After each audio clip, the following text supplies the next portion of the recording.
এই মুহূর্তে বড় খবর, নওশাদ সিদ্দিকীকে গ্রেপ্তার করা হয়েছে। কলকাতায় পরিস্থিতি উত্তপ্ত। নওশাদ, কামরুজ্জামান, ইমতিয়াজ আলী এবং অন্যান্য সংখ্যালঘু নেতাদেরও গ্রেফতার করা হয়েছে। তাদেরকে টেনে হিঁচড়ে গ্রেফতার করা হয়েছে। সরাসরি সন্দেশখালী টিভিতে দেখা যাচ্ছে। নওশাদ সিদ্দিকীকে গ্রেফতার করা হচ্ছে, যে চিত্র দেখানোর চেষ্টা করছি বাংলা আইনা চ্যানেল পর্দায়। একেবারে নওশাদ সিদ্দিকীকে গ্রেফতার করে নিয়ে যাওয়া হচ্ছে। দেখতে পাচ্ছেন এই মুহূর্তেই গ্রেফতার করা হয়েছে নওশাদ সিদ্দিকীকে। একেবারে বাংলার আইনা চ্যানেল পর্দায় দেখার চেষ্টা করছি নওশাদ সিদ্দিকীকে গ্রেফতার করে নিয়ে যাওয়া হচ্ছে। দেখতে থাকুন শুধু দর্শক।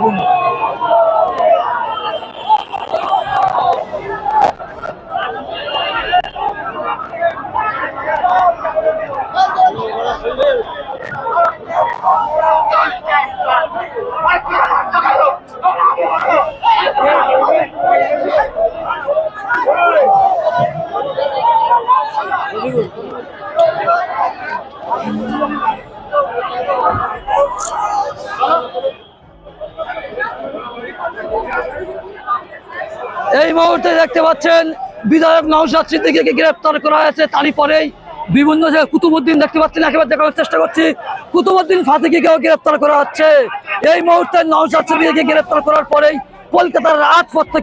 কলকাতার রাজপথ থেকেই কুতুবউদ্দিন ফাতিকে গ্রেফতার করা হচ্ছে। একেবারে দেখতে পাচ্ছেন বাংলার আইনা চ্যানেল পর্দা দেখতে থাকুন। একদম শাহাবুদ্দিন সিরাজীকেও গ্রেফতার করা হয়েছে। অপরদিকে দেখতে পাচ্ছেন বিধায়ক নওশাদ সিদ্দিকী ইতিমধ্যেই অনেকটাই গ্রেফতার করা হয়েছে এবং এই কর্মসূচির আগেই কলকাতা পুলিশের তরফ থেকে জানানো হয়েছিল এই মিছিলের কোনো একেবারে বেআইনি এমনটা কিন্তু তারা ঘোষণা করেছেন। তারই পরে দেখতে পাচ্ছেন একেবারেই যে ধস্তাধস্তি অবস্থা। একেবারে বাংলার আইনা চ্যানেলের পর্দা দেখানোর চেষ্টা করছি, দেখতে থাকুন।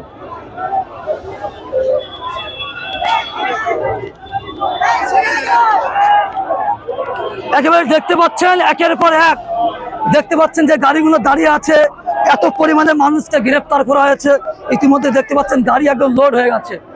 দেখানোর চেষ্টা করছি, দেখতে থাকুন, শেয়ার করুন।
বাংলার মানুষ এই আন্দোলনের আজকে ওয়াকাব আন্দোলনকে সম্পূর্ণভাবে ধ্বংস করে দেওয়া হয়েছিল।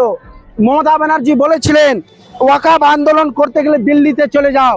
আজকে বাংলার মানুষ, বাংলার বিভিন্ন সংগঠন, তৌহিদি জনতা থেকে শুরু করে বিভিন্ন ইন্ডিয়ান জাস্টিস ফোরাম থেকে শুরু করে আইএসএফ থেকে শুরু করে আজাদ সমাজ পার্টি থেকে শুরু করে সারা বাংলা সংখ্যালঘু যুব ফেডারেশন থেকে শুরু করে উলামা সংগঠন, বিশ্ব মানব কল্যাণ, বিভিন্ন সংগঠন একসঙ্গে মিলে ঐক্যতা দেখালেন যে আমরা এক আছি।